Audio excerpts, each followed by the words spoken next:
This morning, funding in jeopardy, why a campsite for unhoused people could run out of money and how you can help. Plus, connecting with youth. Hear from Sun Prairie Police on their community outreach in light of a recent shooting. Good morning, everyone, and welcome to News 3 Now. This morning, it's Tuesday. I'm Kyrie Lee. And I'm Chris Stanford. Thanks so much for joining us. This warm weather. How you doing? Oh, it's lifting my spirits. I mean, pretty nice, huh? Yes, pretty nice. Didn't really need a jacket yesterday. It was nice just to go in and out of the store without it. And that's what I'm looking for. Just walking outside without a jacket, without a hat, without all the extra. That's what I'm looking forward to. It's yeah, like me too. We're free.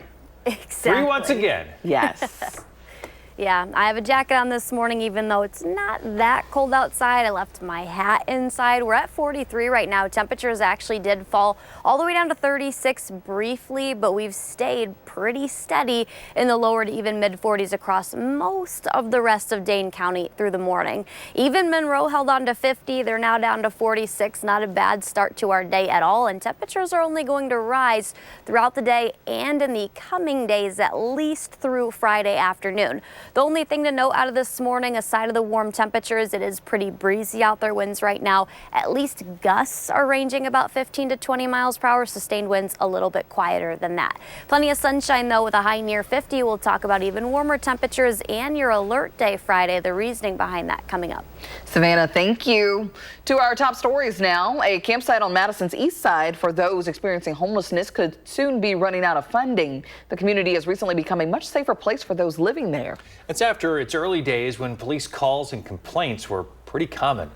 The Dairy Drive campsite opened November of 2021. It's temporarily accommodated around 100 unhoused people in tiny homes. The funding, though, comes from pandemic-era times and a grant from the U.S. Department of Housing and Urban Development. That funding is going to run out soon, and so will the services likely. We believe it can only be successful if it has that level of on-site supports. If dollars aren't there to support that staff, then it's probably not a viable operation. If you'd like to donate to the Dairy Drive campground, you can do so. Head to MadisonStreetMedicine.org. Speaking of housing, fewer people are buying homes in the new year. Our consumer reporter, Michelle Renee Quinn, is looking into this and is here to break down the data. Good morning, Michelle Renee. Good morning. Pending home sales are at an all-time low. The National Association of Realtors says pending home sales dropped 4.6% in January. A bank rate survey among aspiring homeowners found 81% said a down payment and closing costs are an obstacle to owning a home. These are tough times for people. That goal is seemingly so far away from many people. Experts say one option for those who can't afford a home is a Federal Housing Administration loan, also known as an FHA loan. FHA loans help low to moderate income families buy a home with as little as 3.5% down, depending on your credit score. All right, Michelle Renee, thank you. Well, we're hearing from people in the Village of Oregon on the upcoming referendum. This April, people there are going to vote on whether to increase taxes to support certain village services. Some say the village has neglected commercial and industrial growth over the past few decades. It's led them to opting to vote no and encouraging others to do the same. On the flip side, the village president says the tax hike's necessary to keep the village operational and support essential services. The village will have to look a little more seriously about trying to find or encourage other sources of income, which to me is through a strong tax, business, commercial base. This is really the only avenue we have at this time. If approved, annual property tax rates would increase 0.1%. Happening tomorrow, it's the first and only debate between the Wisconsin Supreme Court candidates. The race will determine whether the court's liberal majority remains in place or if it shifts conservative. Conservative judge and former Wisconsin Attorney General Brad Schimel will face off against liberal judge Susan Crawford. The two will be at Marquette Law School tomorrow night at 7. The race is expected to be the most expensive court election in U.S. history. Sun Prairie police say they're looking to connect more with the city's youth. The aim is to prevent incidents like the shooting that happened over the weekend that left a teenager injured. That shooting happened at a home on South Bird Street early Sunday morning. Officers found a teenage girl with a gunshot wound to her shoulder. One Sun Prairie lieutenant described some of their outreach initiatives. I think that is an area that we can continue to improve is on maybe some of our older kids. We've been doing a really good job with the younger kids. We have pop-up popsicle parties, pop-up hot dog grills out, but yeah, continue to build on our successes maybe with the younger kids and find ways to reach out to the older kids is definitely something we continue to work on. That injured teenager is expected to be released from the hospital soon. Also, a 19-year-old is in custody and will soon face charges in the shooting. Well, the popular musical Wicked is coming to the Overture Center in Madison this summer. Performances will run from July 9th through the 27th. It's a critically acclaimed musical. If you haven't heard of it, it's won a bunch of awards. Nearly 70 million people worldwide have seen it. The show amassed nearly $6 billion in global sales. It took over the silver screen recently as a summer blockbuster last year. The tickets, those go on sale Friday morning at 11 o'clock. Still haven't seen it. Yeah, this is a big one. I have not seen the musical. I haven't seen the movie yet either. Yeah. But yeah, I know the most recent one with Cynthia Erivo, Ariana Grande. It's coming to Peacock, so it should be free soon. Yeah, So to see. Got a feeling those are going to be some tough tickets to get. Yeah. And those will go pretty quick whenever So, they the one at go the on Overture sale on Friday morning. It's going to sell out definitely. Wouldn't surprise me. Yes. Well, guys, it's breezy outside and pretty mild, though. We're waking up to temperatures that are in the 40s, and we'll see temperatures warm a little bit less than yesterday. Not the warmest we're tracking out of your work week. We'll have those details coming up. And your morning sports, the Badgers heading into the Big Ten tournament. They say one key player could be back in the lineup. Find out who we're talking about. Plus, a follow-up to our Spirit of Service campaign. I'll show you what a former finalist is doing now and how you can give back to local veterans next. You're watching News 3 Now this morning. Moving forward. It's 6:11 and we're in the 608 this morning. We've made it to our mission to highlight local veterans for their spirit of service. Josh Sprider has a follow-up with one of our finalists from last year. Hey, Josh. Hey, guys. Good morning to you. So these local veterans put their heart and soul into giving back. And although this veteran I reconnected with for this report this morning didn't win the ultimate prize of Spirit of Service last year, his mission moves forward. Well, I have two folks joining us in the 608 today. I've got Daniel Kane, Jeff Summers, and a lot of folks might remember Dano. He was one of our finalists for Spirit of Service. It's good to see you again. Thank you. Thanks for having us Yes, back. yeah, appreciate it. And you guys have a really unique event coming up this weekend in supporting local veterans. What's it all about? Jeff and I are both custom rod builders. We build these rods from scratch, and we got together one night with another friend of ours, Jordan Duran, and we decided we wanted to start doing classes. And our goal was to get veterans into building their own rod. So we started up a joint venture, and our first class will be coming up this week. You know, talk about that partnership, Jeff, because this is kind of an exciting thing that you guys are doing and giving back. Absolutely. It's been a lot of fun. One of the things when I retired is I started this whole thing out trying to build two rods after I retired, and I could do it with my son. So we're trying to make it easier for people to build rods as well as get into the hobby of doing these rods. So it's been a lot of fun along the way. We actually formed a business with some of the jigs, and we donate half of our sales back to Josie's Gift and other charities as well, and it's a lot of fun. So kind of walk us through the process, because this isn't simple, right? This takes a little time. It does. It takes about 8 hours to sit down and build your first rod. Glue the butt grip, the rear grip, and then we have the reel seat.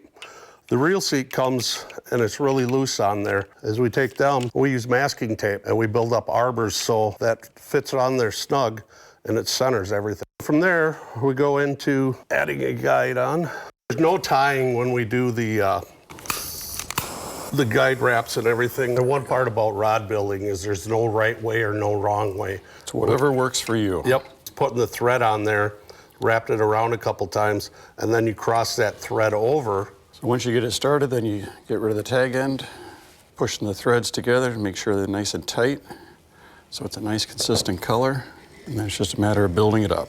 It's done me a lot of good because I was a point in my life I was stuck on things, and it's relaxing. And that's kind of our point of to giving back to the vets, to let them take their mind away from everything they're dealing with on a daily basis and get into something like this. Yeah, and although this class is full this weekend, I mean, you were kind of surprised just how much interest there was in it. I was. We started out, our goal was to have 12 to 15 participants, and within a week and a half, roughly, we had over 50 people involved that wanted to get involved and do the class with us. We wanted to make it free for the veterans, but we just can't do that with the cost of everything. So we charged the veterans a fee for it. I think we figured out it's going to be about $50 of that per rod. And then we reach out to people in the community and whatnot looking for donations so we can bring that cost down. Thank you guys so much for what you're doing and, lifting up those in the community that deserve it. Thank you. Appreciate Thank you very it. much. Isn't that just an amazing story? So $50, I mean, these rods and reels are like hundreds and hundreds of dollars. I mean, some of the really fancy ones, they get up there. So $50 is a heck of a deal, but it's more about just that experience for these veterans. Like they mentioned, it's relaxing, right? That's the whole point, is kind of bring them in, give them a little escape. Normally Dano has been working with Josie's Gift, working with kids, and now he's trying to, go full circle and give back to veterans too. And because there was so much interest, they want to do more of these classes going forward. So we're going to be able to see more of that too. A reminder, we'll be meeting this year's finalists for Spirit of Service starting Monday. So it's good to see so many people still giving back. And think about all those nominations we got in. So. Oh my gosh, 206. That was the final number. 206. 206. All right. Yeah. I had to narrow it down to 5. Yes, we do. More than twice as many as last year. You got it. Yeah, it's crazy. I'm so excited. So many people doing great things. Can't wait to meet this year's finalists. Almost there. Monday. Josh, thank you.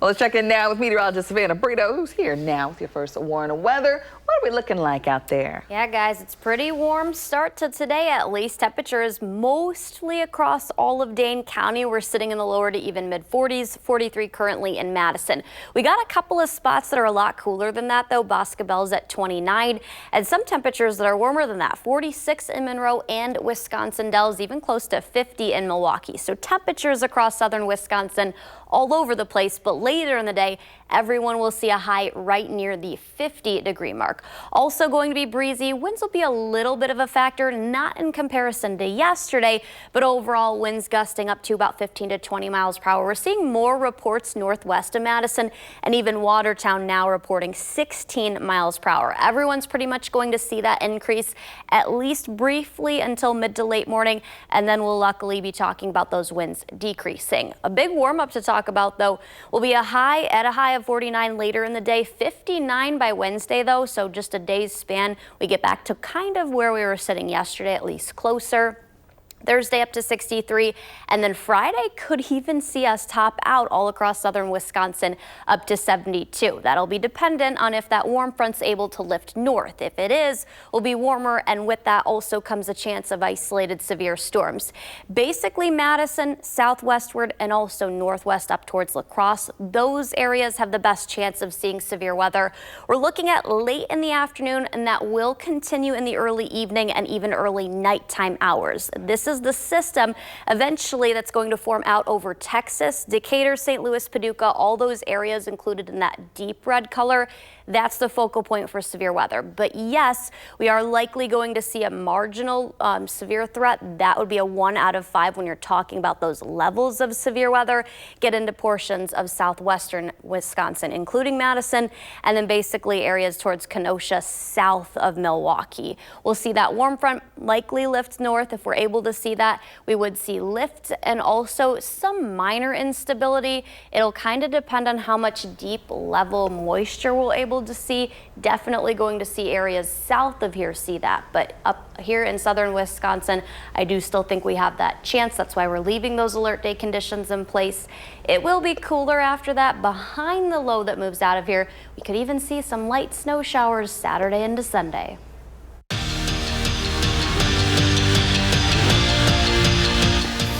Max Klesmit hasn't been in Greg Gard's lineup since Wisconsin beat Washington. In that game, he only played 5 minutes, so really his last true game action was back in February 22nd against Oregon.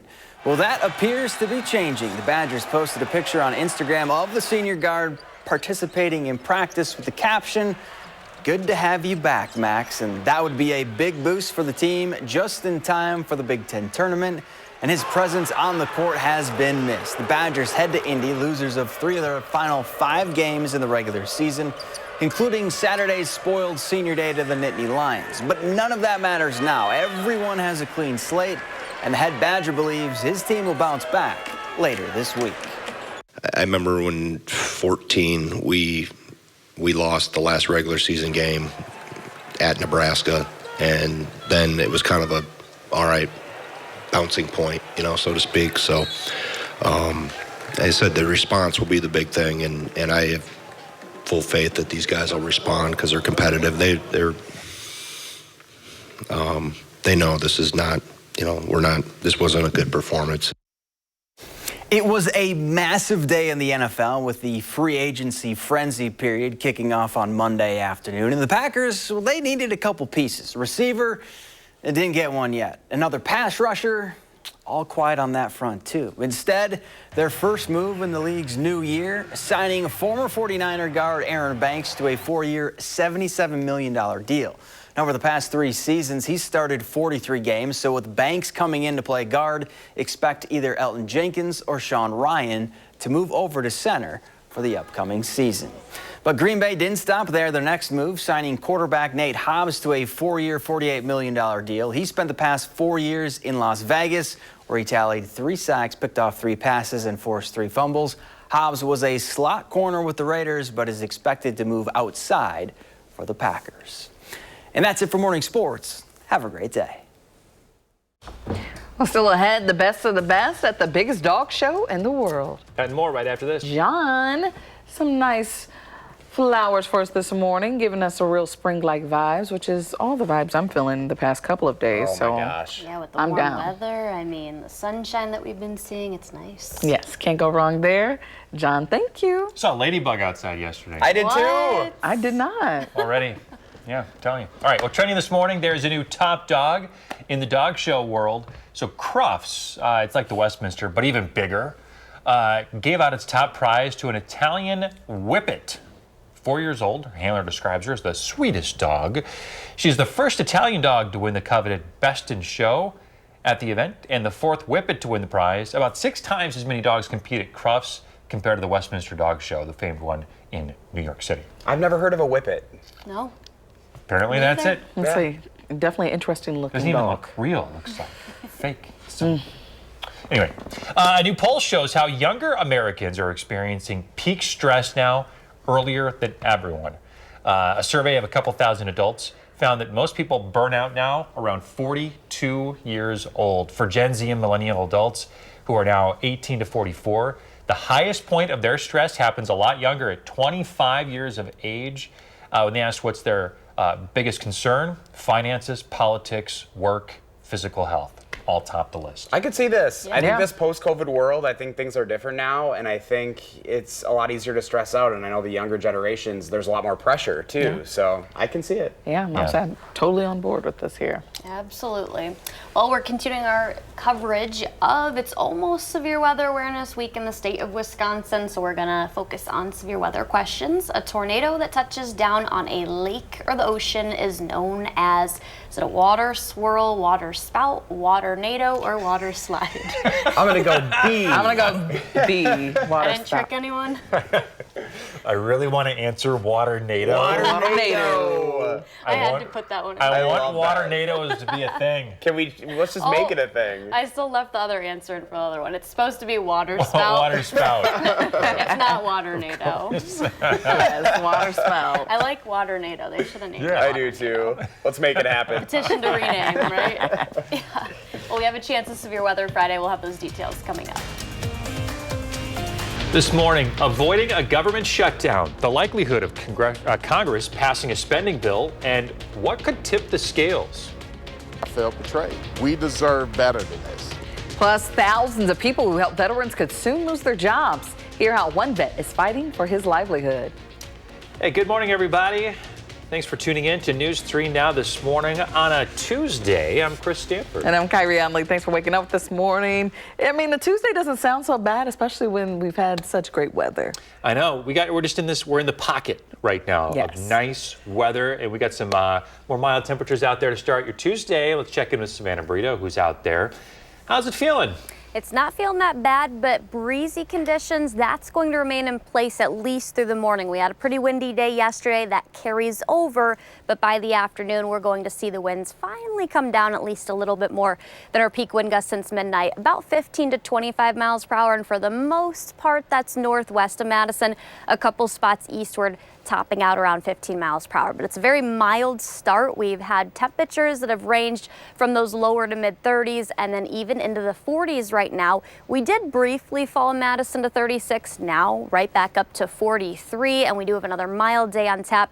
Not as warm as yesterday, but when you're talking about average temperatures and where we should be for southern Wisconsin, it will be pretty warm out yet again. And we'll see lots of sunshine. We'll talk about how long that'll continue and when storm chances are going to return for us here in Madison. All right, we'll talk to you soon. Now to the race to avoid a federal government shutdown before Friday night's deadline.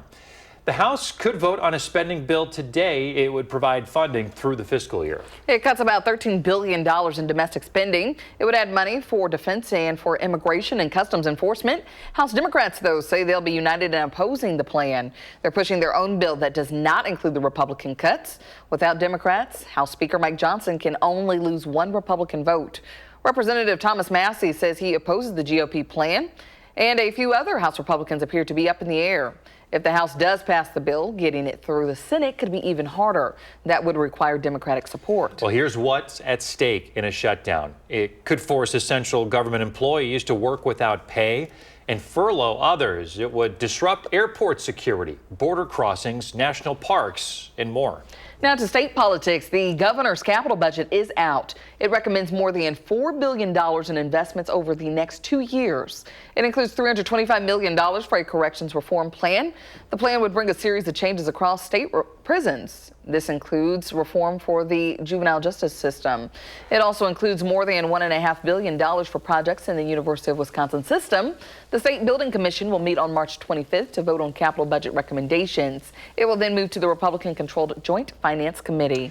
The Trump administration's sweeping job cuts are hitting home. You may have heard the administration Veterans Affairs, or the Trump administration rather, is trying to reorganize the Department of Veterans Affairs by eliminating 80,000 workers. One of those workers is Andrew McKinney. He's worked at the VA for about 3 months. He's a veteran himself who fought overseas. 2 weeks ago, he got an email from DOGE, the Department of Government Efficiency, saying he no longer worked there. I felt betrayed. We deserve better than this. One thing is I may lose my therapist. We're talking 6 months to a year wait, maybe 2-year wait period to get in to get an x-ray. McKinney says he'll continue to take his concerns to state and federal lawmakers. The U.S. Agency for International Development has been gutted. Secretary of State Marco Rubio said on social media that 83% of USAID will be canceled. The cuts come after a 6-week review. Rubio says the programs that remain intact will be placed under the State Department. USAID has handed out billions of dollars worldwide to combat poverty, fight diseases, and provide support to areas impacted by natural disasters and famine. Elon Musk, the CEO of X, among many other things, says that a massive cyber attack is to blame for yesterday's X outage. Social media platform formerly known as Twitter was down for thousands of users. In a TV interview, Musk claimed the attack came from an IP address in Ukraine. Cyber experts, though, point out that that does not necessarily mean the hack originated from that country. For now, the president has paused tariffs against Canada and Mexico. But the premier of Ontario tacked an extra 25% surcharge on the electricity that his province sends to Minnesota, Michigan, and New York. The new fee will add more than $200,000 American dollars in daily cost for more than 1 million U.S. homes and businesses. Meanwhile, China has slapped retaliatory tariffs on some U.S. agricultural products like beef and soybeans. Now to the bird flu fight. CBS News found that since 2020, USDA paid $1.1 billion to egg producers after they were forced to kill flocks to stop the spread of the bird flu. Despite public investment to help get farms back on track, the Department of Agriculture says eggs are double the price from January 2024. Plus, egg supply issues are still there, and prices hiked more than 15% in January of this year. The man arrested for the deadly crash that killed 1 woman and injured 2 children has been charged. 20-year-old Ryan Bertrand is charged with homicide by intoxicated use of a vehicle. The The crash happened last Thursday on Raymond Road and South Gammon Road. He faces up to 97 years and 6 months if he is convicted on all counts. His next court appearance is March 18th. Well, the DNR is urging folks to comment on a project that affects a rare lizard. The DNR requested authorization for an incidental taking of the state endangered slender glass lizard. It's for a Wisconsin Dells Public Works facility project. Incidental take is unintentional loss of individual endangered or threatened animals that does not put the species' overall population at risk. Residents are asked to submit written comments on the decision by May 6th. You can find more information on our website. Cyndi Lauper is set to bring her Girls Just Wanna Have Fun farewell tour to Milwaukee this summer. It will be on August 3rd at the American Family Insurance Amphitheater. Jake Wesley Rogers will open the show. Tickets go on sale on Friday. A legend in my book. It's a good one. Yeah, I'll say it's a timeless song that has been through many generations. So yeah, there we go. Like we were talking off camera, it's a song that's like in a lot of movies. Yes, that one's in a lot of movies. Some of our other hits, Time After Time. Time After Time's in a lot of movies. Yeah. Yes. So there you go. Good stuff, Cyndi Lauper. Maybe your last chance to ever see her. Yes. Very well. Well, Savannah, what's coming up?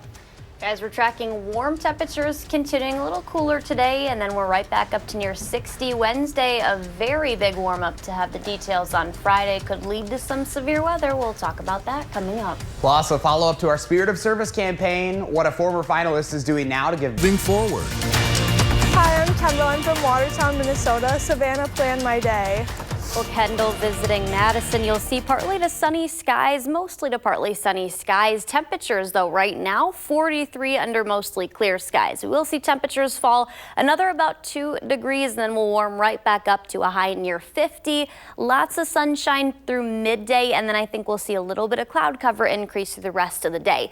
It's going to remain mild through the rest of the week with gradually improving temperatures day to day until we get to Friday. After that, over the weekend, cooler temperatures, and that's also when we're tracking a storm chance. The alert day will be Friday, and then we'll see cooler weather and maybe even some snow. This is going to be a really, really big system. We go up to 59 tomorrow, lower to mid 60s on Thursday, and then even potentially the 70s on Friday. That'll depend on if a warm front does clear the area and move northward. That'll also help that isolated severe storm threat. Basically, Madison and then areas southwest all the way to Platteville, and including areas northwest to La Crosse. That's where the best severe weather chance is going to be late Friday afternoon into the early evening. You see this light red shaded color with the lightning bolts, Des Moines, Madison, south of Minneapolis, and also where that warm front is. That'll be the warmer temperatures if that's able to lift further north, meaning we'll probably be placed at least under that 1 out of 5, those red colors of that marginal low-end severe threat. But basically areas near Decatur, St. Louis, and Paducah, that deep red color ahead of the cold front, that'll be the focal point where the best chance of severe weather is. Although, yes, we're still included in that generalized thunderstorm and low-end severe threat. We have some ingredients that I do think will be present on Friday afternoon into the evening, also depending on that warm front and if we see some clearing. But we will have some wind shear, also lift, and some instability to work with. Limitations, though, I think we'll see that weakening storm line. Definitely the further past and eastward of Madison these storms move, they are expecting to weaken and continue to do that. Not enough moisture. I think the deep level moisture, that'll be focused primarily south where you saw that deep red color, basically St. Louis and southward. But I do still think we'll have some to work with here. After that, even behind this system as it moves out, I think we could be talking about some light snow showers. So yes, for severe weather, and then behind the low, light snow. We knew we weren't done with snow yet. Sunday. We're sure not. Just not listening. Speechless. Kyron's closing her eyes. I'm not listening. It's going in one ear, out the other ear, right?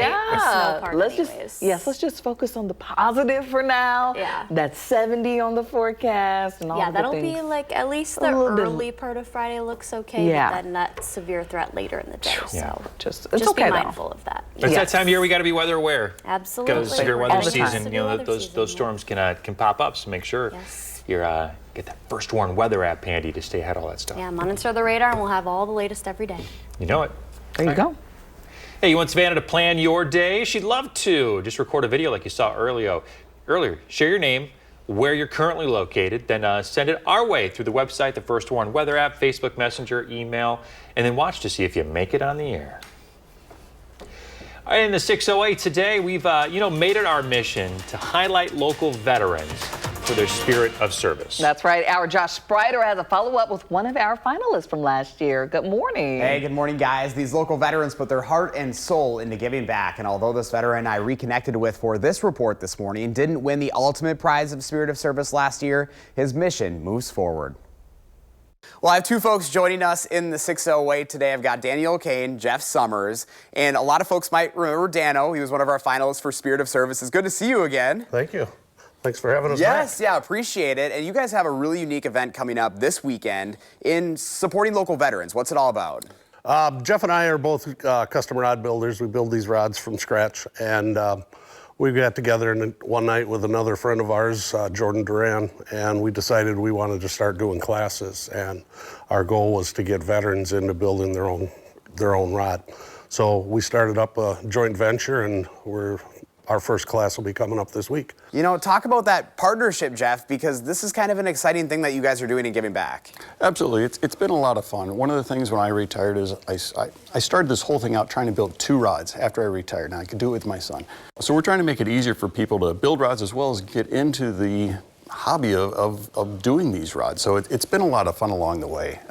We actually formed a business with some of the jigs, and we donate half of our sales back to Josie's Gift and other charities as well, and it's a lot of fun. So kind of walk us through the process, because this isn't simple, right? This takes a little time. It does. It takes about 8 hours to sit down and build your first rod. Glue the butt grip, the rear grip, and then we have the reel seat.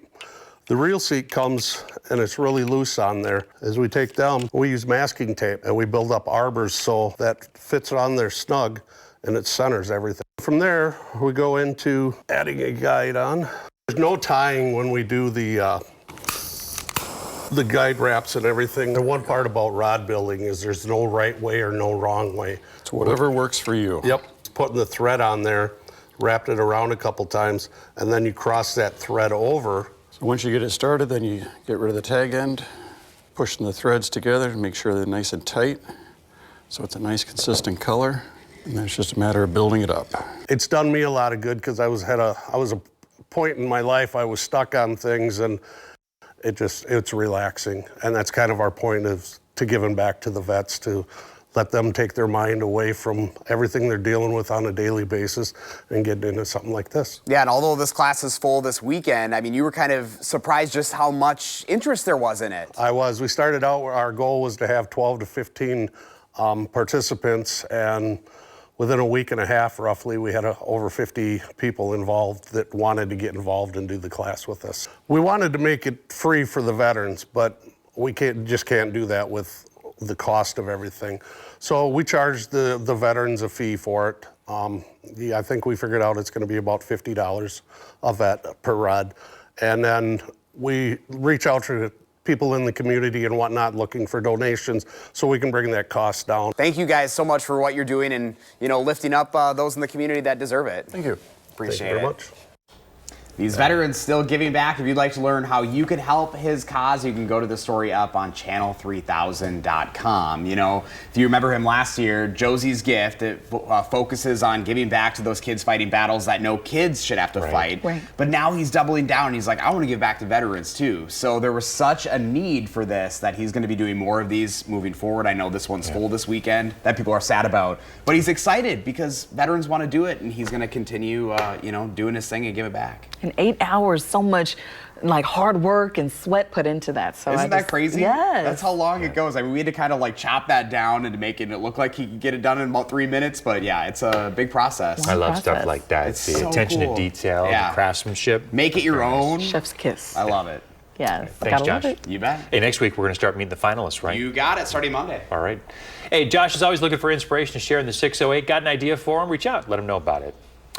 All right, so if you've got a job and you're looking for a new one, you're definitely not alone. The unemployment rate right now is just 4.1%, but a majority of workers out there are looking for a new job. Our consumer reporter, Michelle Renee Quinn, shows us how job hunts and unemployment don't always correlate, though. Good morning.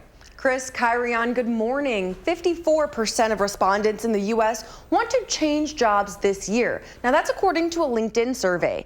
AI and technical, travel and live experiences, healthcare, and strategic growth and revenue generation are the fastest growing roles. Experts say now is the time to get aggressive with job hunting. What happened is in 2024, a lot of people were considering making a job change. And many of them didn't change jobs, so they're still on the job market. And then you have an influx of new people who are looking for a role. So it's highly competitive, and it's leading to real frustration in the job search. According to the Labor Department, 5.9 million people are unemployed but want a job, and that's up 300,000 from a year ago. Michelle Renee, thank you. In other news this morning, American Family Children's Hospital is expanding its ICU in light of recent demand. When the facility first opened in 2007, the 6th floor was left vacant to meet anticipated demands, and now it's being transformed. The plan is to build 24 pediatric and cardiac intensive care beds. That increases the bed count of the hospital to 131.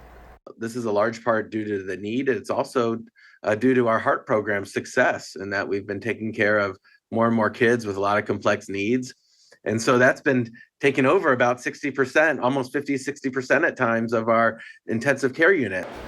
Construction is set to start next year, with the unit opening in 2027. Coming up in the morning, Sprint, how school disruptions during the pandemic are affecting children. If you got a little kiddo turning 3 soon, send us a picture. We'll show it on TV. The morning Sprint's next.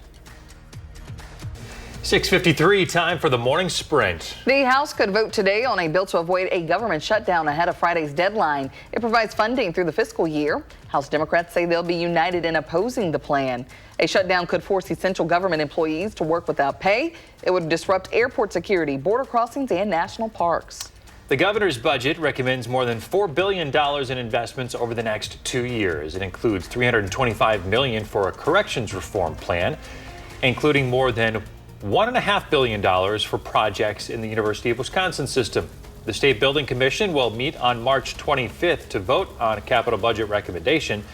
The governor's budget, though, does face some stiff competition from legislative Republicans. Happening tomorrow, the first and only debate between the Wisconsin Supreme Court candidates. Tomorrow night at 7, conservative judge and former Wisconsin Attorney General Brad Schimmel and liberal judge Susan Crawford will face off at Marquette Law School. The race is expected to be the most expensive court election in U.S. history. A number of people are displaced after yesterday's fire in downtown Madison. It happened after 4 o'clock on East Gorham between Lake Mendota and Breese Stevens. 5 people are displaced, including 2 UW students. The U.S. Agency for International Development has been gutted. Secretary of State Marco Rubio said on social media that 83% of USAID will be canceled. Rubio says the programs that remain intact will be placed under the State Department. Ex-CEO Elon Musk says a massive cyber attack is to blame for yesterday's outage. The social media platform formerly known as Twitter went down for thousands of users. Musk claims the attack came from an IP address in Ukraine, though cyber experts say that doesn't necessarily mean the hack originated from that country. Ontario has tacked an extra 25% surcharge on electricity it sends to Michigan, Minnesota, and New York. The new fee will add more than $200,000 in daily cost for more than 1 million U.S. homes and businesses.